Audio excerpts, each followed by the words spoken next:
So the periodic table is a really important tool, and you don't have to memorize this, but you do need to be able to get information from it and use it. And so with this, I'm going to point to this link here, because this link on YouTube it takes you to the periodic table song, which is really cool and fun. It does tell you a little bit about, how the halogens, which are column 17 here, and the alkalis react aggressively. So the halogens and the alkalis are very reactive, because here in column 17 they just need one electron to be full. The noble gases do not react very much because they are full. They either have 2, like in helium, or they have 8 in their outer shell. And so column 18 tells us that they have 8 in their outer shell, except for helium, which only has 2 to begin with. And the alkali metals, they have 1 electron in their outer shell, so they can either give up or gain an electron. In this case, they give up an electron and they are full. And halogens gain an electron and they are full. And so these two groups are very reactive. In the noble gases here, one of the characteristics is that they are stable, and you'll never see helium, neon, argon, krypton, xenon, radon, or organocin in any other molecule, because it is already full. And we form chemical bonds to make a full outer shell. They form chemical bonds to make a full outer shell. So you will never see the noble gases in that group. And I always kind of compare this to a high school where you have the popular kids, and everybody wants to look like the popular kids. And the noble gases are those popular kids. Everyone wants to look like them.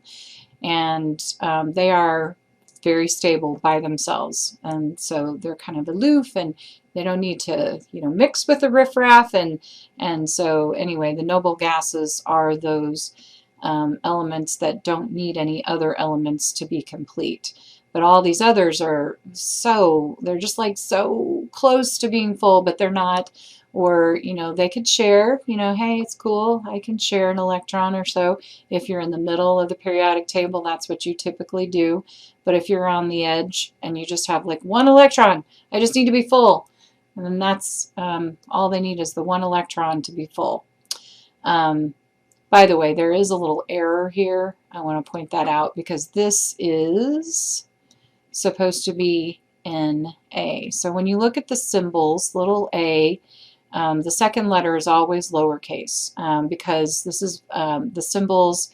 The first letter is always capitalized and the second letter is always lowercase. So like cobalt right here is not the same as CO. Big C, big O is carbon monoxide, which is a molecule, where this is the element cobalt.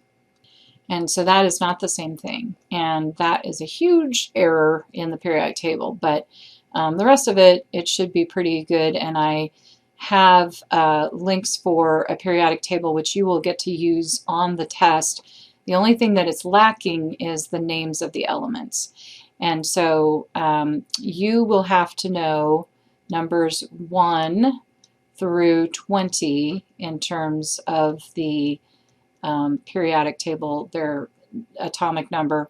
You need to know their symbols, because on the chart that you have, you will not have the symbols.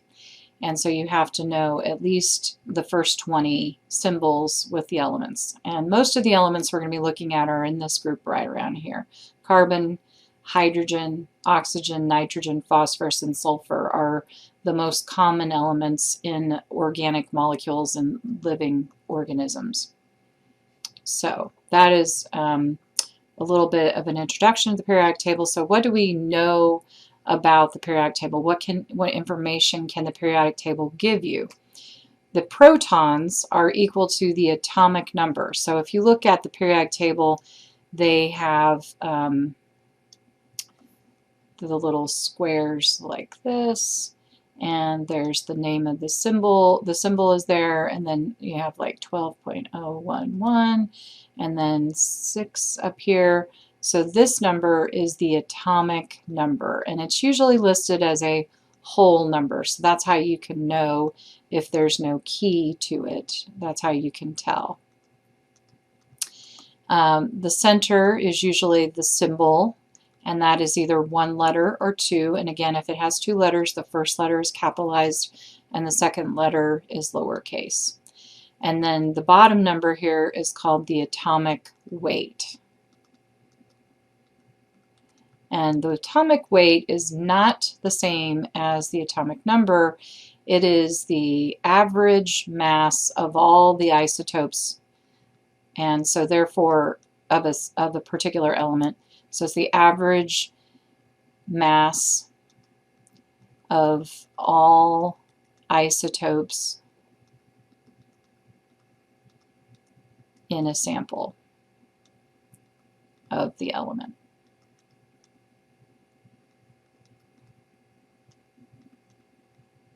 So you had some pure carbon here, and you took all the particles and knew how many particles there were, and you added them up, and they have 12.011 would be the average mass of all the masses. So the most common isotope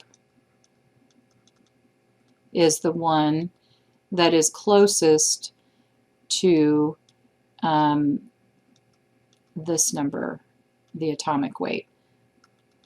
So the most common isotope is the carbon-12. And when we list these isotopes again, we kind of list them with the superscript of the mass above it.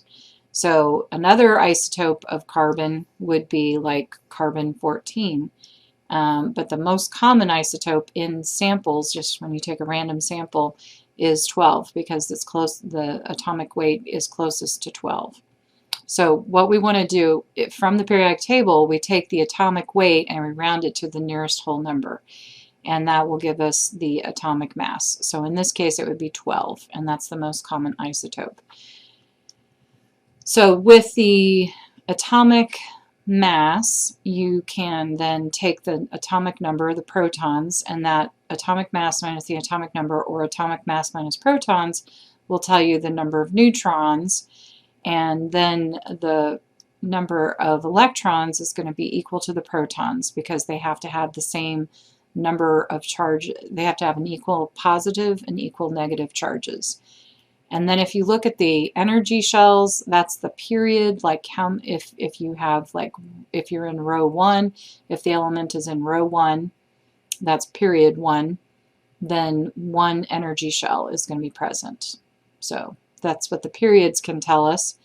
And then if you have the families are the columns, and the number of electrons in the outer shell will be given to you by the family number. So it's the ones digit of the family number, except for the transition elements. So the transition elements don't really follow this rule. So I'm going to go back to the periodic table here and just show you that, like, if you're in column 1, all of these elements have 1 electron in their outer shell. If you're in column 2, if these elements are in column 2, that's family 2, those are going to have 2 electrons in the outer shell.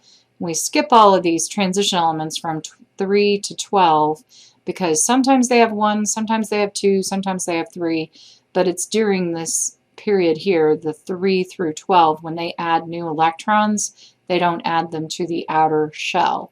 They add them to inner shells, and so they're filling the d orbitals of lower energy levels, or energy shells.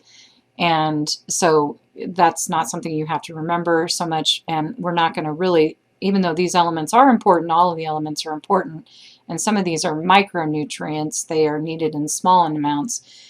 For the purposes of our chemistry, we're going to focus on these elements here, especially carbon, hydrogen, oxygen, nitrogen, phosphorus, and sulfur. So it's these elements. When you get to 13, there's 3, and in 14, there's 4, 15, there's 5, 16, there's 6, and 17, there's 7, and 18, there's 8. So those are the ones that we can be sure and even if we find a new element like tennessine or organosin, we know it's going to have 8 electrons in its outer shell because of that.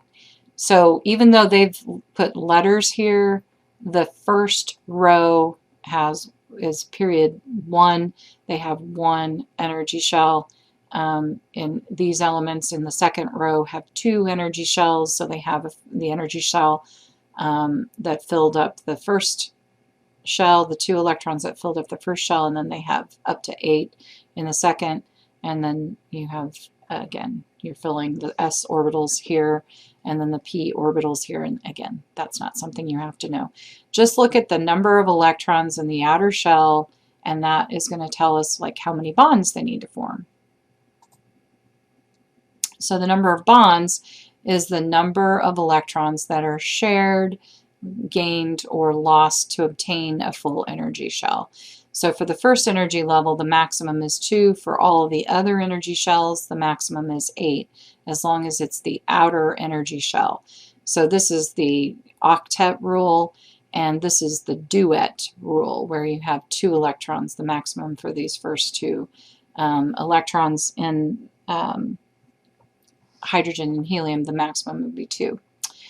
And so if you have 2 electrons in your outer shell, and it's not the first 2, it's easier to lose 2 than it is to gain 6. So you have 2, and you could gain 6, and that would give you 8, or you could lose 2, and what was left over would be the shell inside the lower energy shell would be full, because you fill up the outer shell before you start a new energy shell. And so it's easier to form 2 bonds than it is to form 6, so 2 is less energy required, and so that's how many bonds they typically form. So that is a little bit about how many electrons. Let me give you, so I'll give you some examples. So if you have carbon,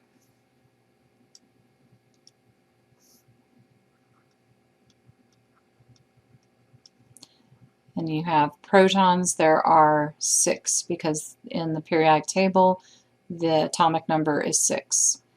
And electrons are going to be equal to protons, so that's 6. Neutrons, that is going to be 6 if you're talking about the mass of the most common isotope, which is 12.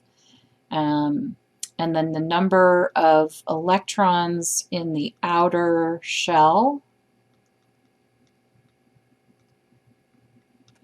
it would be 4. And so you're like, why is it 4? Because there's 6 electrons, but 2 of those electrons have to go into this first shell. And remember that it's in column 14. Carbon is in column 14, so it has 4 in its outer shell. So the number of electrons in the outer shell is 4. And then the number of bonds, well, you can lose 4 or you can gain 4, and you still will have 4. So 4 bonds. So I want you to do sodium, which is, oh, okay, I'll write out the actual name. Sodium, which is Na. That was carbon. And I want you to do phosphorus. And then come back and see if you can try to do this, and then come back in the next video.